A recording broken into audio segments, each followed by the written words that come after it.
For vestry members serving 3-year terms, Noreen Duncan, Carol Townsend Harrell, and Claudia Wallace. Our delegates to diocesan convention, which is this coming Saturday, are Noreen, Scott Van Kyken, and Pat Sales. Are there any nominees from the floor? Then in a very informal procedure here, could we have a motion to elect these delegates? A second? All in favor? Aye. Thank you, everybody. And we didn't hear anything in the chat from the folks who are at home. Mary's hand is up. Thank you, Mary. Very good. All right. Yep. Pat's thumbs up. Mary, are you raising your hand because you have a question? It's me. I was voting. Oh, very good. Thank you very much. All right. Congratulations to our warden and our vestry and our delegate. I would like to show you, this will take just a moment to set up, I think, what the year has been like at St. Luke's.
Just thought we'd keep this up here for a little bit so we can see who's joining us today. It's nice to see people. Ally asked to go first with her presentation. So Ally, in order to be seen by people, you kind of have to stand where I'm standing right now. All right. Hello. So I wrote in my report that 2021 has continued to be a year of transition for me, personally and professionally. At the beginning of 2021, I was officially laid off from my job at Capitol Health as a chaplain supervisor and was unemployed for about a month and a half until I found part-time work at Trenton Psychiatric Hospital as a chaplain, where I interned many years ago. And that amazingly turned into a full-time job in July, for which I and my family have been incredibly grateful. So thank you. Thank you. It's been great to be back with that department. It's a wonderful, vibrant department. I work with Miriam, Reverend Miriam Deephouse McMillan, who before was our contact with Trenton Psych, and I actually got her position because she moved on to slightly different work, but still there. So now I'm in contact between the community and Trenton Psych. And more information will be coming on how St. Luke's can be involved this Lenten season. So it used to be such an important ministry for us. Yes, Mother Megan know, and that will be coming to you in the coming weeks. At Trenton Psych, in addition to being the liaison, I'm also the chaplain in the Drake building, which is the admissions building. So I work with all the patients who come in to the hospital. I've been doing many things there, which is all laid out here if you want to know the details, creating videos for their Sunday services, leading groups. I've also been training as a dialectical behavioral therapy therapist, not in a formal training program, but like what Trenton Psych is offering. So that will be a small portion of my job. I'm still mainly a chaplain, but I'll have 1 or 2 patients that I work with in that DBT model. So if you want to know more about that, please hit me up. I'd be happy to talk about it. I'm also co-supervising the field education program there with working with the chaplain interns. So I'm very grateful that I can continue that supervision that I was doing at Capitol Health. I've continued to help out here, as I hope you've been able to see over the past year, assisting when we were virtual, in person. I'm trying to preside once a month. That's kind of my goal, depending a little bit on childcare situations and Scott's work schedule. And this year, I also joined the Diocesan Episcopal Mental and Spiritual Health Crisis Ministry Committee. I don't know why any committee needs a 6-letter acronym, but there you go. What I did with them is co-led a support group basically for clergy in the fall, virtual support group. And we were overjoyed to welcome Willa into the household of God at Easter this year. And I can't wait for either the vaccine or summer to come so Willa can come back and be part of the congregation. So thank you all very much. I know it says priest in charge report, but I really think we ought to give Joe Zeski a chance to share a few words. Joe, if you want to come stand up here. If hear me on the virtual realm. Well, this has been continued as the last few years have been very interesting times, of course, and we are blessed to live in challenging days. And certainly it's been very busy this last year here at St. Luke's. We've continued to have our anti-racism work, led by our Black Lives Matter committee, and the excellent work they've done dates back to the tree in Parish Hall, where the anti-racism leaves. We have, of course, our own Chris Fisher come and speak to these issues. It's been, a year of activity and of learning, and I look forward to that continuing. As we go ahead, because Mother Megan said, earlier today, and all of us have talked about over the months, this is certainly one of the unique parts and strengths of who we are as a community, being interested in these social justice issues and having such a diverse body of Christ to draw on. You hear even in our small church, our did you say family church? I think Family size. Family size. That's the church, technical term. which is very something to be proud of and to draw on as a strength. And of course, we've had some physical changes, like I highlighted in my report, with the roof. Again, we knew it was something, and getting a new roof for the sanctuary, we knew it was something that would be coming, but things sort of accelerated, perhaps a little faster than we might have anticipated, and needing really to take care of persistent leaking within the roof. And we were able to get that done affordably. It's not the slate roof that we had originally or prior. However, it's it's very durable. It should be here for 50 years, and that's that is very good, and that's what we hope for. In terms of committees, I'll leave the garden committee, either Stu or Renee or Pat, if she's still here, to talk about. But again, the garden committee, which I've been to be a part of, had a very excellent year and did such tremendous work, and will continue as we go forward.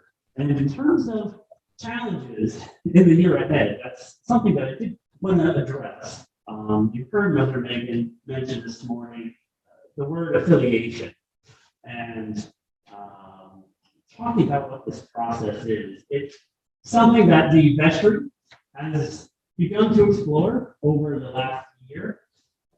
Bishop Stokes at one point reached out to us about the concept of affiliation. We heard from him, and we talked about it at length within the vestry meetings. And what it is, affiliation is about collaborating. It's a partnership between two churches, typically smaller churches, to better serve their communities and to benefit each other. And Grace St. Paul is a church that the bishop recommended as one possible good option. There is certainly a natural connection there with Father Mike, having been and continuing to serve as our youth pastor.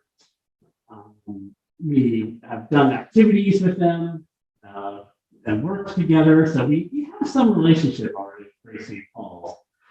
The idea behind affiliation is, as I said, to better serve the community, and what's involved in the process is sharing financial and ministerial resources.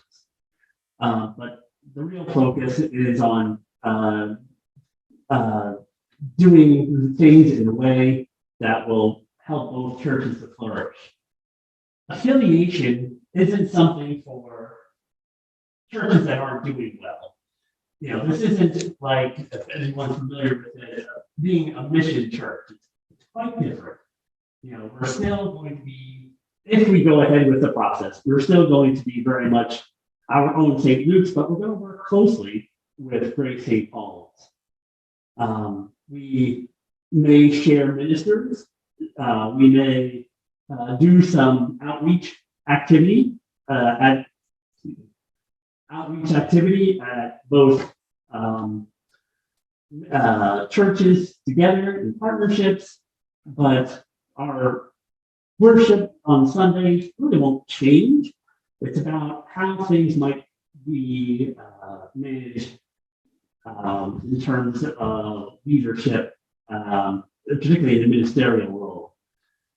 This is a big year coming up. Mother Megan's 5-year contract is coming to a conclusion, and over time she'll decide what she wants to do in terms of her next steps. If she wants to continue as and this kind of role, or if he wants to step back and do just a very much more part-time basis. With that in mind, we may need to look at finding someone if Megan decides, she doesn't want to be involved as heavily, finding a new minister, and the affiliation could be an opportunity to do that in terms of we could have Father Mike, who many of us are familiar with, as a minister. This is an exploratory process, this affiliation. It's not something that happens overnight. It's not something that's done right now, quote unquote. It's an exploration. And so we're going to begin exploring this process a bit more with the bishop, with you and the congregation.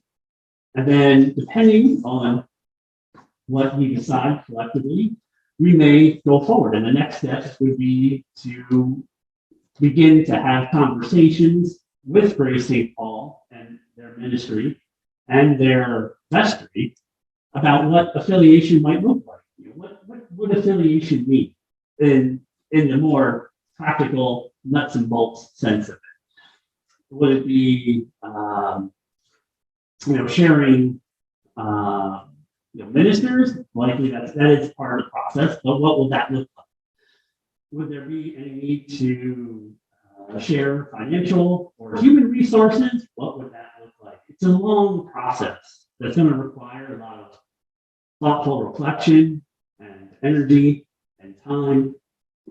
And as we go, we're opening the door to conversations today. So if you have questions for myself or other vestry members, I encourage you to voice them today. But also anytime as we go forward, if something isn't clear to you, or you have concerns, or you want to just share your opinions about this idea of affiliation, please let us know. Reach out to us.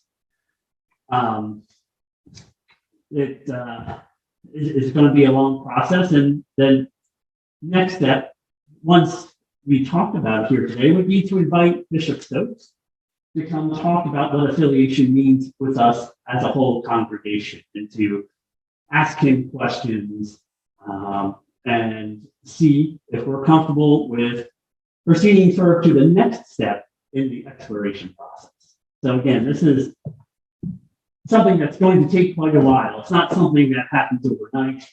It can take up to a year to complete. And at any point, if we're uncomfortable as a community, you can say, no, we're not interested in going any further with it.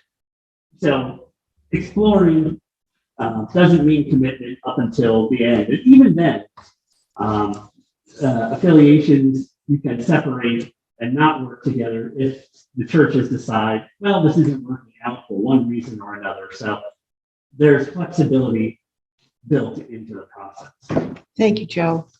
If I could just say one more Oh, thing real yes, quick. please. I'm sorry. No, and honestly, and as you'll see in the bulletin, and as you heard, I've decided to step down as senior warden for a number of personal reasons. My father is quite ill in Texas, and if he's at some point stable and healthy enough, he will come to live with Sarah and I. I also have some of my own health issues I'm dealing with, as well as we're having issues with our physical transportation, which thank you, many of you have made kind offers to help. We do appreciate that. But it was quite a lot for me to manage in terms of my mental well-being and health, in addition, of course, to just taking care of my own family, a regular day-to-day.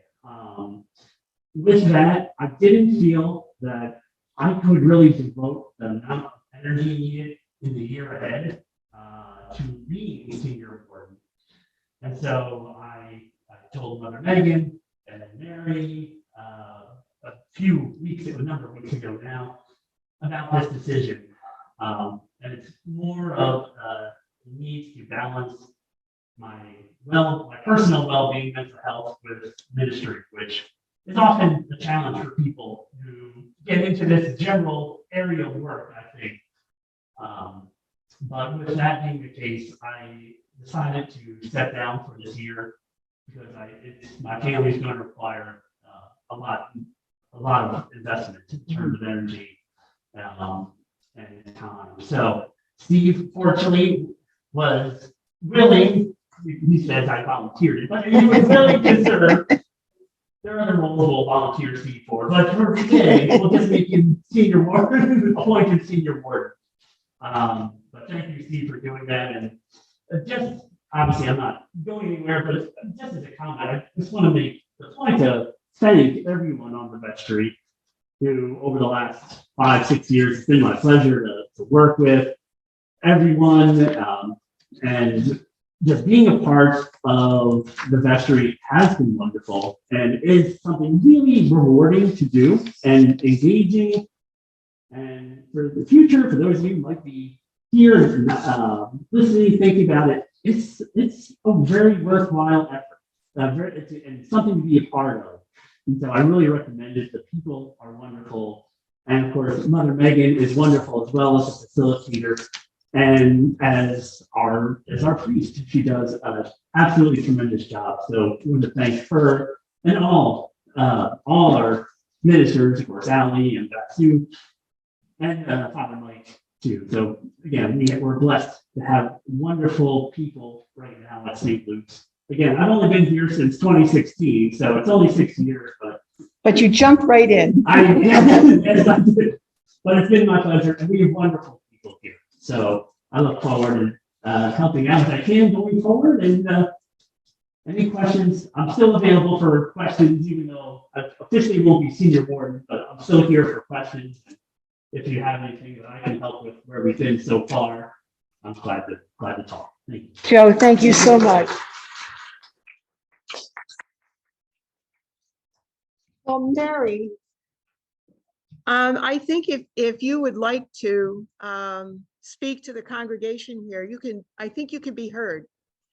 Great. Can you hear Great. me now? Can people hear? Yeah, people can hear. I'd just like to, I hope that you've read or will read my statement about affiliation. And I think that the major question that is in that piece that you have before you is, what is God asking us to do?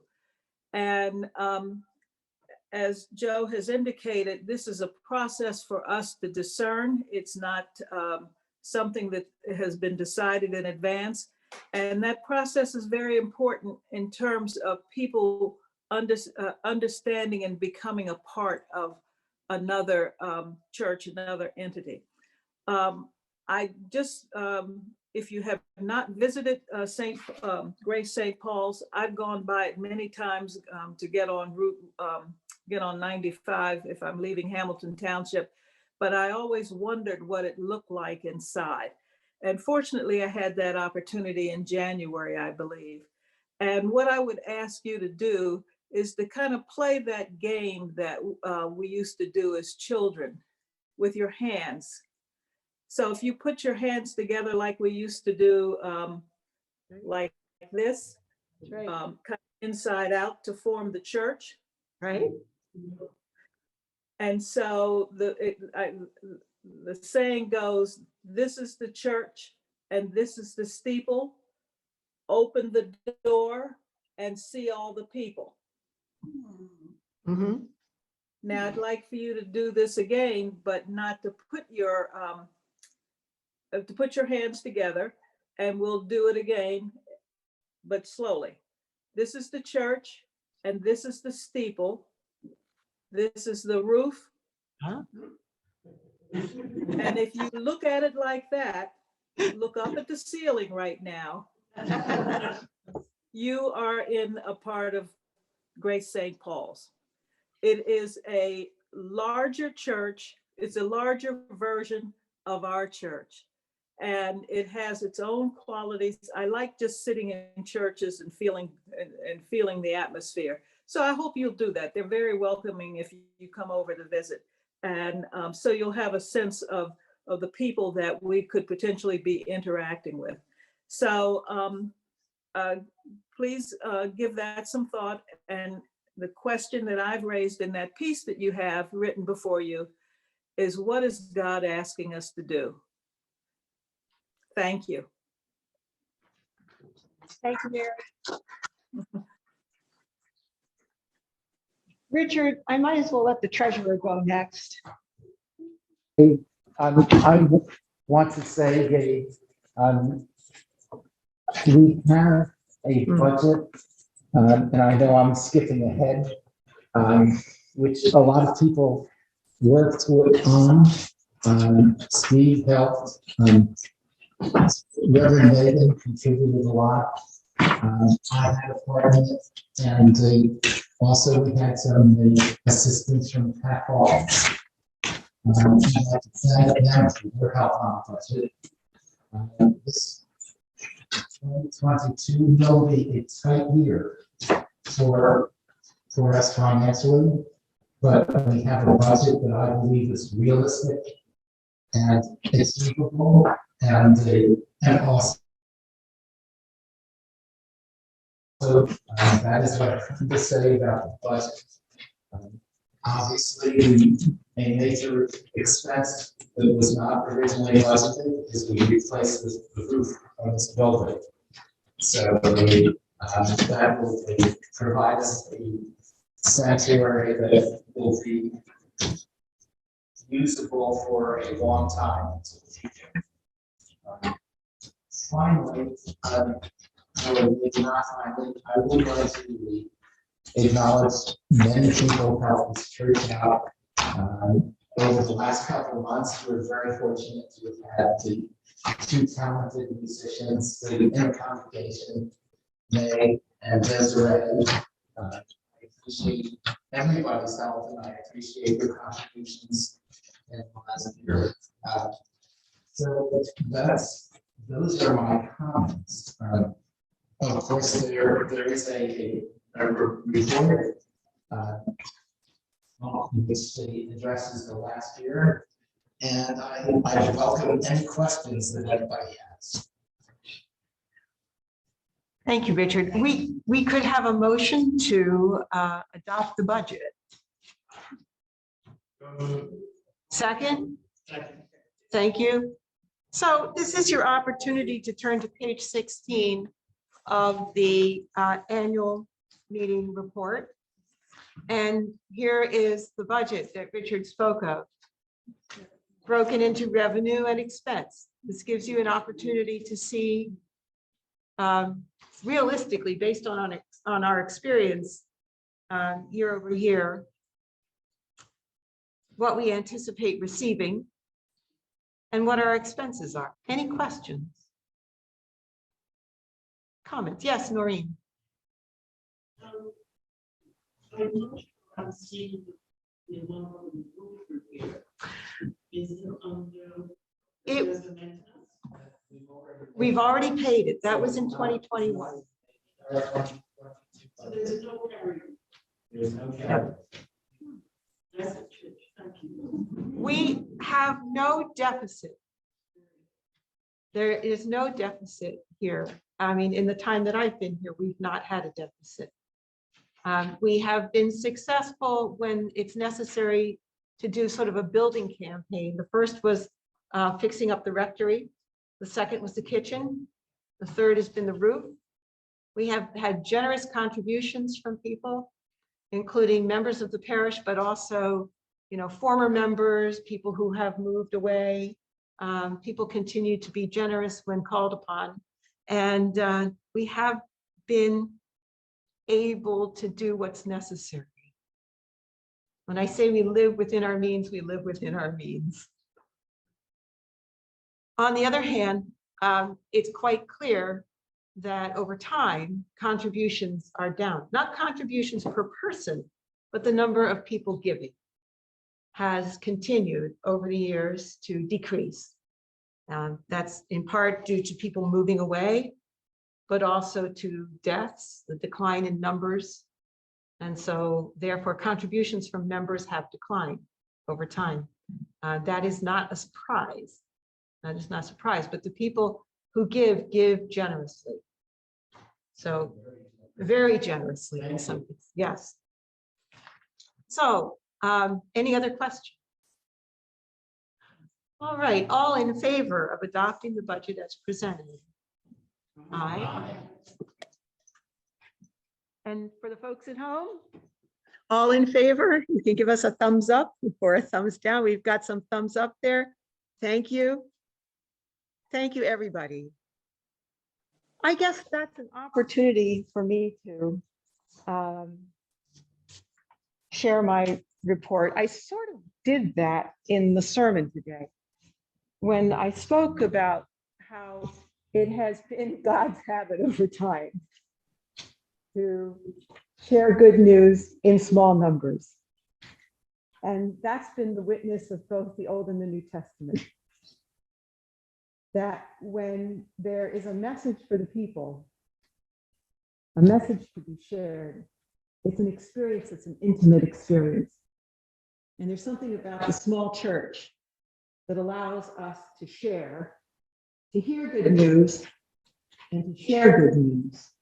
Because, we know each other, and we know the love that's expressed here, and we carry that out into our lives in the world. And it affects how we behave. It affects how, we interact with others, I hope. And honestly, it's a gift. The small church is a gift to the faith. Big churches have their place, of course. They have lots music, lots of investments, many services, lots of good technology. They have programs that are staffed by associate priests and paid ministers of various types. We have you. When there's a program to be done, if there's a ministry that this congregation feels inspired to do, you are the ones who, you're not saying, oh, well, so-and-so is paid to do that thing. Let them do that thing. No, it's you. And that's why we have people with their hands at work in the garden. We have people stuffing bags of groceries, making contributions in kind, leading our youth, helping with worship. And one of the things that I would like to see as we come out of the pandemic, at least as we seem to be, is a return to things like acolytes. Wouldn't you like to see more acolytes? So we need our young people to be here to help with those things. Yes. Altar Guild. Someone just to help. And Jane is wonderful at coming over when she's needed. If I call and say, come help me with the brass, she'll come. And she also does the liturgical laundry. So people are helping where they can, but there's many opportunities for people to help out with sitting at the usher's table, helping Richard count the collection on Sundays, all kinds of things that can use a hand here and there. And I really would like to see some of our kids back here a little more often now that people can be vaccinated, and it might be a little safer now to have the kids be here. I would love to see them. I really do. Because remember, if we don't tell the old story as we sang this morning, who's going to carry it to the next generation? The story is lost. And the generation of, younger than my kids, they don't have the opportunities necessarily. You hear the old story of Jesus and his love, right? And it's up to us to share that. They're not going to get it by osmosis. They have to hear it from us. Communication. If you come today, you could have reached a whole nation, right? Remember that? But Judas was wrong. He was wrong because, the Christ came to small numbers, and then his followers went to small numbers. And Paul went to places like Corinth and Ephesus, and he opened up shop, and he worked with other tent makers, and he carried the good news to the workplace. And he went out, in the streets, and when he went outside the city walls in Lydia Thyatira. So he was there in Europe. He made the first sort of foray into Europe and met Lydia and her companions outside the city where they were worshiping a god, not necessarily Yahweh. and moved them and her household. And the same with Cornelius and his household. The gospel and the rest of the New Testament are full of these stories. And these are family stories. These are the stories that are passed, not here in the sanctuary necessarily, but that are passed in telling in the car when you're driving the kids to school, around the dinner table, in conversation when you're together, in those quiet moments we have with our kids and grandkids. So I don't know what more to say than the story depends on the intimate conversation, one-on-one, more than it depends on either looking at social media or even coming into the sanctuary. That's my word. So I don't really have a formal report in any other way, except that I touch on a variety of things that we've done in the last year. I do put the numbers in because every year the church requires us to count numbers of people who showed up for worship, including virtual, if you can figure it out. And I know, which is a real mystery, because we can see that there are a handful of people on Facebook watching Facebook Live. And then we post that to YouTube. And throughout the week, people must come back and look at it, because after a week or two, I can see that we've had 30 people and more. And sometimes when our seminarians are preaching, everybody wants to hear them. We'll have 50 something people watch the YouTube. They might only go as far as the sermon and then drop out. But they're there, they're finding something there. So, we can see that numbers are going down, but again, numbers don't tell the whole story. And this congregation is full of energy. It's a little spark. It is. But I did want to entertain any questions people might have about affiliation. Y'all had heard about it already, so nobody has any questions? All right. So from the audience at home, are there any questions about the affiliation with Grace St. Paul's? No. Wow. Well, Father Mike, you want to come up and say hi? Father Mike snuck in the back here. Hello, everyone. Every time I step through the doors of this church, I can literally feel my heart warming. There's something about those numbers. I have to scour our books for parochial reports too. And the more I dig into the numbers, the more they just lose meaning to me. It's really irrelevant. It's who's here and what they're doing counts. And this church might be a small church, but it is by no means is it small in heart.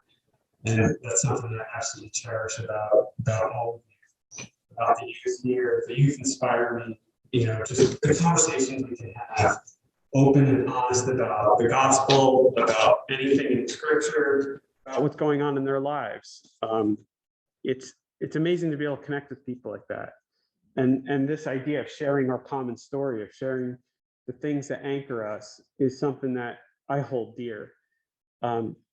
To think about how Paul transmitted the message, how things were written by hand and copied and had to be carried, and they were walked through treacherous roads at great peril to their own lives. That kind of story of sharing something so meaningful, it grabs my heart every time I consider it. And I look at how we continue in this age. So yeah, I'm delighted to be a part of some sort of ministry here. Part of me felt like a spy coming in, but here's the youth ministry, and I love working with you. We constantly have been faced with challenges. Youth in general are busy. In this day and age, between sports and other activities, music and everything else, it's tough and challenging. But we keep plugging away, we keep revisiting what's going to work for us. The pandemic didn't do us any favors, but we're constantly going back at it. We're not going to give up. Before the pandemic, we had a really good relationship started with CNF, and we started to see things grow really fast. And that the pandemic really cut us back. Well, we haven't lost the connections entirely. You know, every now and then I stay in touch with the priests from these other churches and the other youth ministers, and there's still interest to develop something. You know, Trinity even invited us for a talk last spring. So the spark and the desire to work as a larger church, which Mary, that was awesome how you talked about that. To remember that we're a bigger church, I like that whole change up from the church. It's great to know that people can see beyond just the church walls, to know that we're more of the building, you know, and more than just the people we see in front of us. So, you know, thanks for letting me be part of it. And again, the whole question of affiliation, I'd be happy to talk about it too. I think there's something about connecting ourselves with a larger church that's really powerful. Find ways to build ourselves up together. Yeah. Anything else I should speak to? Well, you know, I think I will just give people a sense of what we understand from my conversations, the vestries conversations with Bishop Stokes will be the next step. And I believe that's a meeting of the two vestries with Bishop Stokes. Yeah. So that's all, everything's done by Zoom. So there'll be a meeting of the two vestries to talk about. These vestries talk about to be buildings of money. But also, one of the important things is to ensure that the Eucharist is offered at both congregations every Sunday, and how that will be facilitated. Because it's true that my contract ends September 1st. But I, at one time, had thought we might move, but it's looking like we're not moving anywhere now that I'm going to have 2 grandchildren in the area. And frankly, just, you know, this is where life is. So we're not moving away. And so what if there's conversations about staffing, shared staffing, maybe a shared musician? Possibly, who knows? There are opportunities for the vestries to look at this. And so as I was saying to the folks in the pews, the next step is likely to be a meeting of the two vestries, Grace St. Paul's and St. Luke's, with Bishop Stokes, to talk about kind of the nuts and bolts sorts of things to be considered. Then Bishop Stokes will have town hall meetings with the two congregations separately. And then I believe a steering committee from each congregation, well, a combination of folks from each congregation will go through the details and create a plan. And I just should say affiliation is not any longer a really strange, bizarre new thing. There are 2 affiliations that are already in place now that I'm aware of, over by the shore, and a couple more in the works, because smaller congregations are finding that this is a way to continue to do their ministry and frankly, share the expense involved in hiring clergy. That's the chief thing. Because it's been made clear to us, as it is to many congregations, that in order to have a full-time priest with all the benefits that go with it, the congregation has to have revenue of about $250,000 a year. And many of our congregations in this diocese do not have that. And so affiliation is one way that small congregations can share a ministry staff. So it's a conversation. So share your questions, send an email to me or to Mary Flamer, I guess to Steve Elliott as of today and not Joe, and share your thoughts and your concerns, because this is a process. Thank you. All right. I'd like to give the Black Lives Matter committee a chance to say something if they want to. No, they're shaking their head. No, you'll have to read about it. You'll have to. Oh, okay. It's fun. Felicia looked like she was shaking her head. Would somebody like to say something? You have to come. Let me see Yeah, if I- okay. Because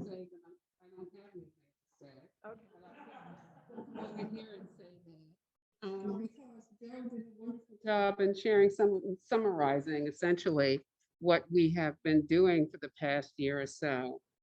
We have had a quiet time for the past month or so, but I think we're going to start our planning again to come up with some other initiatives for the coming year. You see the tangible evidence of our work, the outside banner and the tree and the work we did. And thank you, Professor Fisher, you're still there, for his wonderful presentation. So look for more essentially. And we ask you also to give us some thoughts about what you feel we might like to do, because we, are making assumptions that everybody likes our ideas. But we certainly are open to other concepts and other ways of thinking about the issue of social justice and diversity and all of those things. So that's all I had to say. Thank you. Thank you. Yes, Alicia. Would you like to say something about the scholarship management? Okay. Good afternoon. I would just like to encourage, as the report is already in here, but looking forward, this time for our fundraising activity for the scholarship committee. I invite everybody, encourage everybody to participate in the stay-at-home tea. This week you will be receiving a formal invitation, so you can read and follow the directions and be a part of the tea time with us on March 20th. And again, thanks everyone for their donations and encouragement and participation in this ministry. So look forward to participate March 20th. I will stay at Zoom. It's going to be Zoom, stay at home tea. Thank you. I don't know, Stuart, do you want to say something about the garden or not? No. Okay, say something. You have to come up here. You have to come up here so everybody at home can see you and hear you. All I want to say is, you can read the report, maybe a wonderful report, but I sometimes I think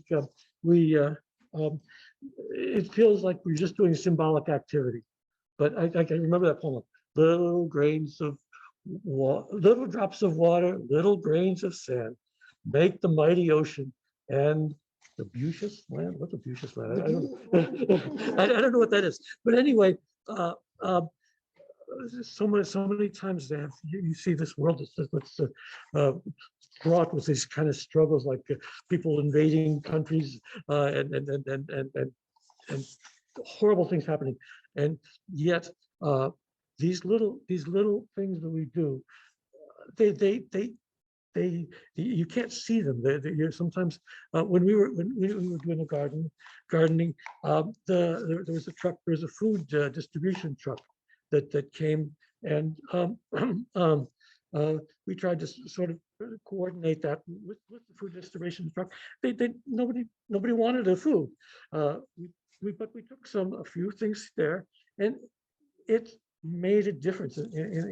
These kind of things make a kind of a difference that isn't always visible. It changes the way the community treats. And also we have some really wonderful gardeners from across the street that just joined the church now. And I hope they really join us in taking care of the garden.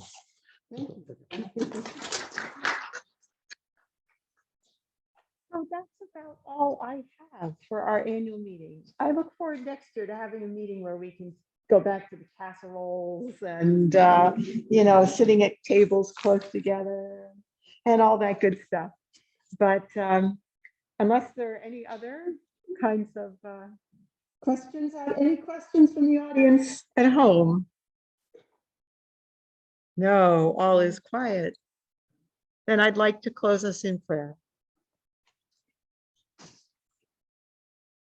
O God of unchangeable power and eternal light, look favorably on your whole church, that wonderful and sacred mystery. By the effectual working of your providence, carry out in tranquility the plan of salvation.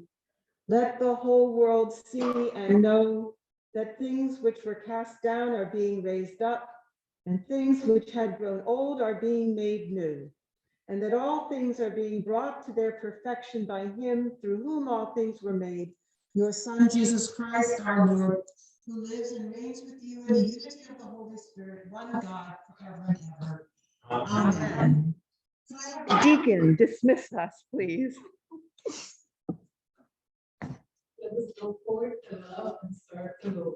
Thanks be to God. Thank you, everybody at home. Amen. All right, I'm going to let you all go.